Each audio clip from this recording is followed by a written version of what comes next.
मित्रों नमस्कार, आपका स्वागत है। और आज आपको मणिपुर और रूस के बारे में बात करते हैं। मणिपुर जल रहा है, करीबन 50 दिन हो गए, 120 लोग मर चुके हैं। और रूस में भी लगभग यही स्थिति है। रूस यूक्रेन के लोगों को मार रहा है और अब पुतिन के खिलाफ बगावत हो गई है।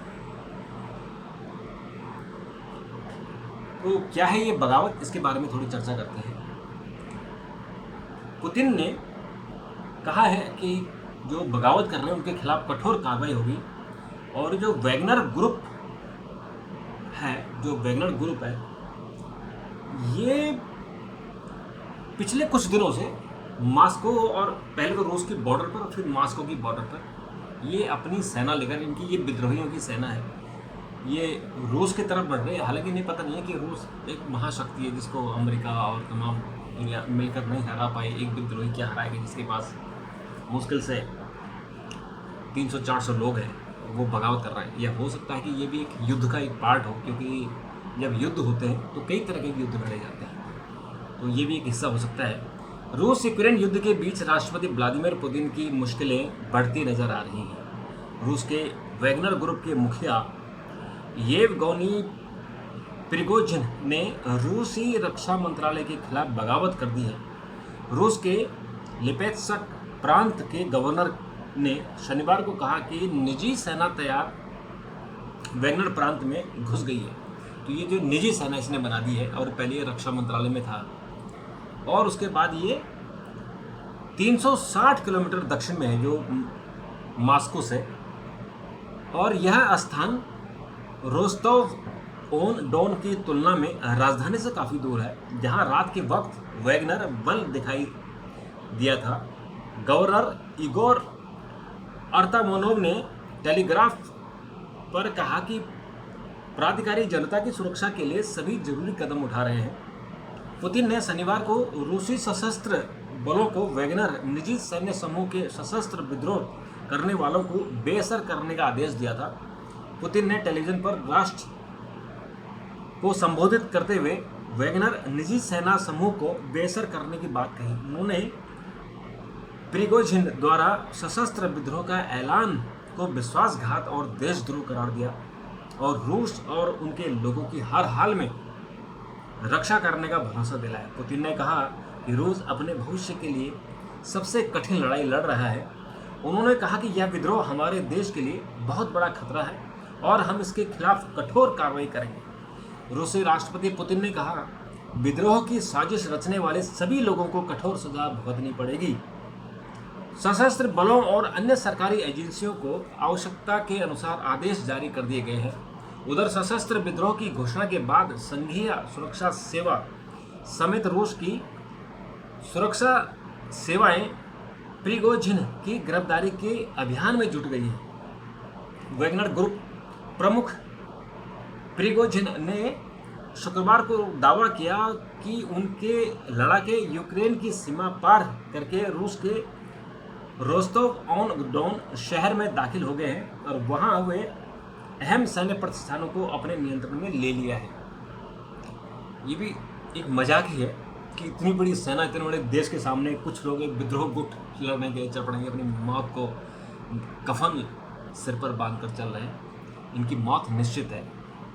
वैगनर ग्रुप प्रमुख प्रिगोजिन ने शुक्रवार को दावा किया कि उनके लड़ाके यूक्रेन की सीमा पर पहुंच गए हैं और उन्होंने कुछ सैन्य जो प्रतिष्ठान है उनको अपनी सीमा में ले लिया, अपने नियंत्रण में ले लिया है। अहम सैन्य प्रतिष्ठानों पर नियंत्रण में ले लिया है। रूस के वैगनर ग्रुप के प्रमुख की धमकी को कितनी गंभीरता से लिया जाए, इसका अंदाजा इसी बात से लगाया जा सकता है कि राजधानी मॉस्को और रोस्तोव ऑन डॉन में सुरक्षा बढ़ा दी गई है। हालांकि फिलहाल यह साफ नहीं है कि वैगनर ग्रुप प्रमुख प्रिगोजिन रूसी शहर में कैसे दाखिल हुए और उनके साथ कितने लड़ाके हैं।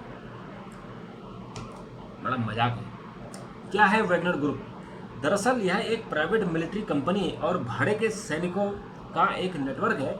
इस समूह की पहचान पहली बार 2014 में पूर्वी यूक्रेन के संघर्ष के दौरान की गई थी।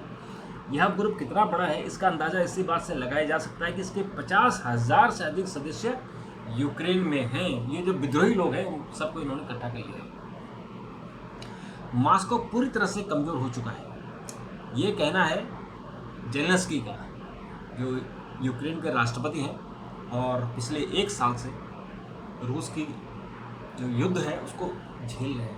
आज जब यहाँ वैगनर ग्रुप ने हमला किया है तो उन्होंने बयान दिया कि मॉस्को पूरी तरह से कमज़ोर हो चुका है, जो आगे भी बुराई का रास्ता चुनता है वह खुद को नष्ट कर देता है। लंबे समय तक रूस ने अपनी कमजोरी और अपनी सरकार की मूर्खता को छिपाने के लिए दुष्प्रचार का सहारा लिया। रूस जितनी देर तक अपनी सेना और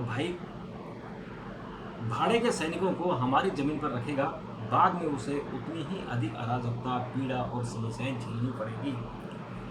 बड़ा आध्यात्मिक व्यक्ति है, बिल्कुल सही बात कह रहा है। जो जैसा करता है उसके सामने वैसे ही आता है, वैसे ही काटता है, ये सत्य है।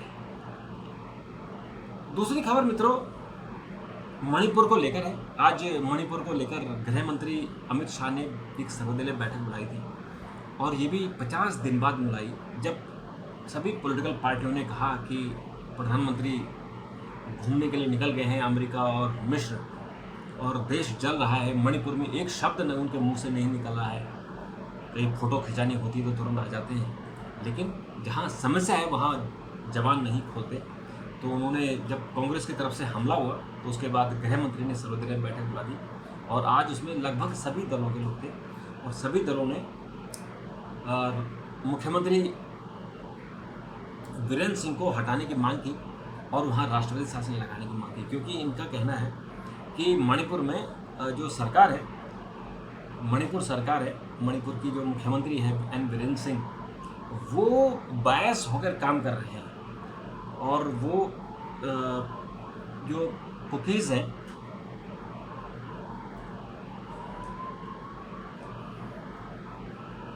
कुकीज़ के खिलाफ उनको एक्शन लेना चाहिए था। वो एक्शन ले भी रहे हैं, लेकिन कुकी में भी उन्होंने डिवीज़न किया हुआ है कि वो कहते हैं कि जो म्यांमार से कुकी आए हैं उनके खिलाफ एक्शन लेना चाहिए, लेकिन चूँकि कुकीज़ मणिपुर के इंटीग्रल पार्ट है तो आप उनको भगा नहीं सकते, उनके खिलाफ आप एक तरफा एक्शन नहीं ले सकते, यानी नफरत नहीं फैला सकते।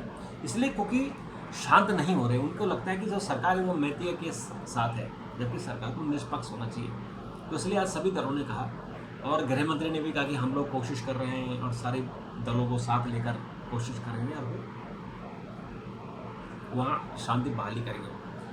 तो कांग्रेस ने मांग की है कि प्रधानमंत्री जैसे ही मिस्र से लौटेंगे तो उसके बाद उनको सर्वदलीय बैठक बुलानी चाहिए और सर्वदलीय बैठक भी इम्फाल में बुलानी चाहिए, ताकि वहाँ लोगों में विश्वास जगे कि हमारी प्रधानमंत्री और तमाम पॉलिटिकल पार्टी मणिपुर में है तो सबकी जीवन सुरक्षित है।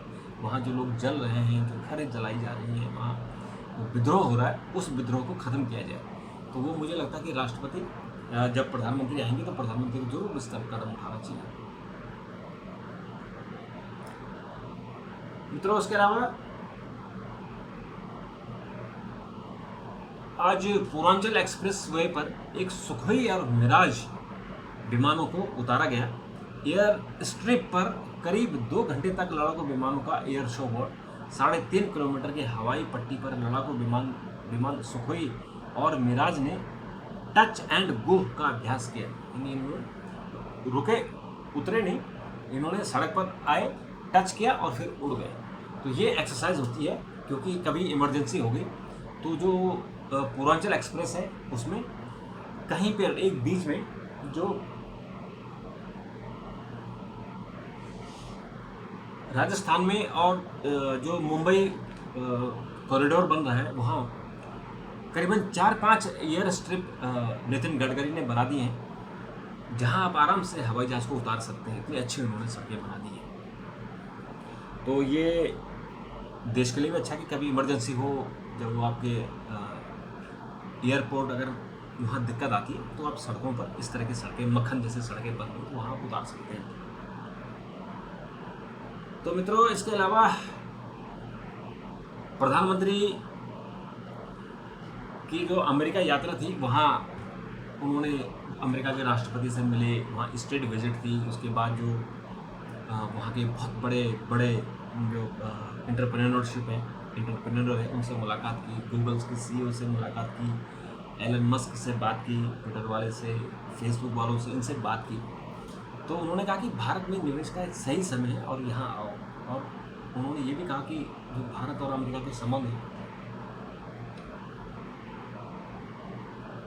वो एक नई ऊंचाई पर पहुंच रहे हैं। और कल जो एक टी शर्ट लॉन्च हुआ था उसमें भी यही लिखा था कि now future is AI, artificial intelligence का फ्यूचर है।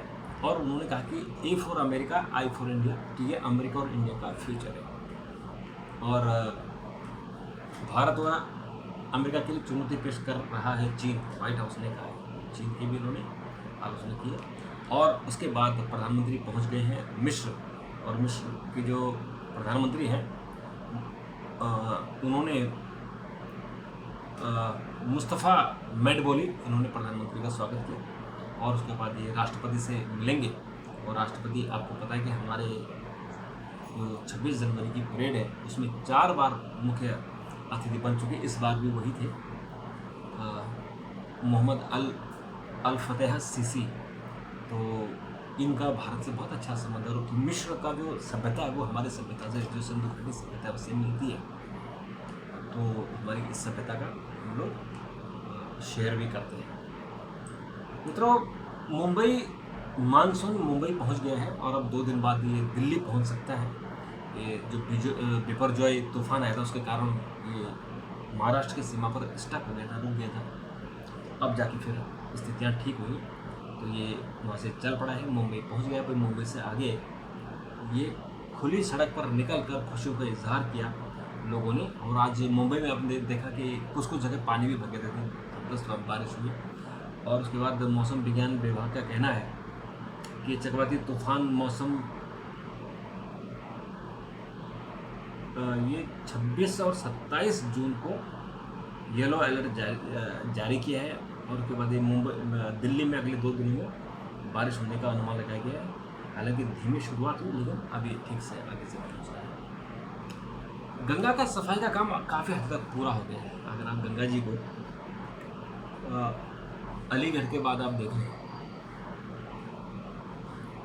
तो आपको रोना आएगा जो हाल है। और इलाहाबाद में आप देखेंगे और बुरी स्थिति लगेगी। लेकिन गंगा निर्मलता और अविरलता के नमामि गंगे कार्यक्रम को नदी स्वच्छता का एक मॉडल करार देते हुए राष्ट्रीय स्वच्छ गंगा मिशन के महानिदेशक जी अशोक कुमार ने दावा किया है कि प्रारंभिक समस्याओं को दूर करते हुए पिछले 8 वर्षों में नदी की मुख्य धारा पर सफाई का काम लगभग पूरा हो गया है।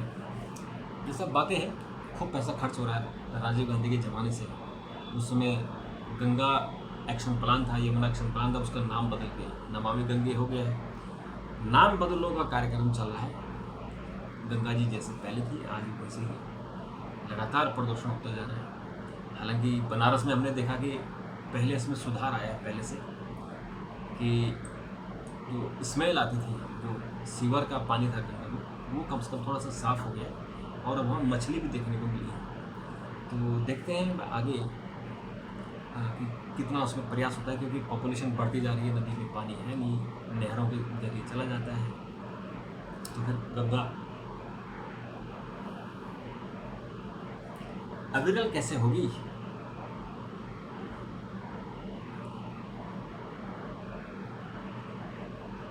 इसके अलावा मित्रों, दिल्ली में जैसे कि गर्मी बहुत भयानक है और तरह तरह की बीमारियां फैल रही हैं। और वो बीमारी इसलिए फैल रही कि पानी दूषित हो गया, प्रदूषित हो गया है। तो उस पर भी बदलने की ज़रूरत है, क्योंकि बड़ी ख़राब स्थितियाँ हैं। आए दिन पता लग रहा है कि कई तरह की बीमारियाँ वहाँ फैल गई हैं। तो मित्रों, आज के लिए इतना ही। अगर आपके सुझाव हो तो ज़रूर दीजिएगा। तब तक के लिए नमस्कार, थैंक यू, धन्यवाद।